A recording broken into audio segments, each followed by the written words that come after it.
हे पार्थ, यदि तुम धर्म के लिए युद्ध रूपी यज्ञ करोगे तो दूसरे लोग भी तुमसे धर्म की प्रेरणा लेंगे, क्योंकि श्रेष्ठ पुरुष जो जो आचरण करते हैं अन्य पुरुष वैसा ही आचरण करते हैं।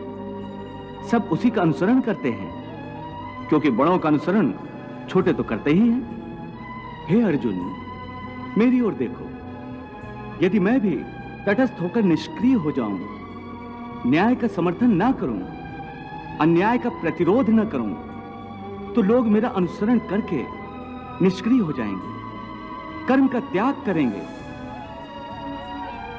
और इस लोक का सारा विधान अस्त व्यस्त हो जाएगा, संसार नष्ट हो जाएगा।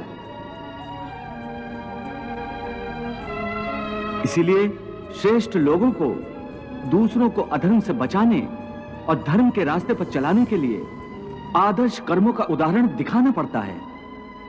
मैं भी इसी उद्देश्य से कर्म करता हूं। इसलिए नहीं करता कि मुझे कर्म करके कुछ पाना है, असाध्य को साधना है।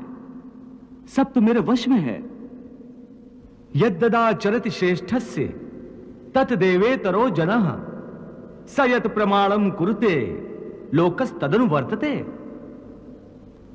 ना मे पार्थास्ति कर्तव्यम त्रिषु लोकेषु किंचन नानवाप्तमवाप्तव्यम वर्त एव च कर्मणि। हे पार्थ, अहंकारी मनुष्य समझता है कि वह स्वयं कर्म कर रहा है, परंतु वास्तव में इसका कर्ता साक्षात ईश्वर है। ईश्वर तुमसे कर्म करवा रहा है। यह मानकर तुम अपने सारे कर्म मुझे अर्पण कर दो। कर्म फल की आशा छोड़कर युद्ध करो।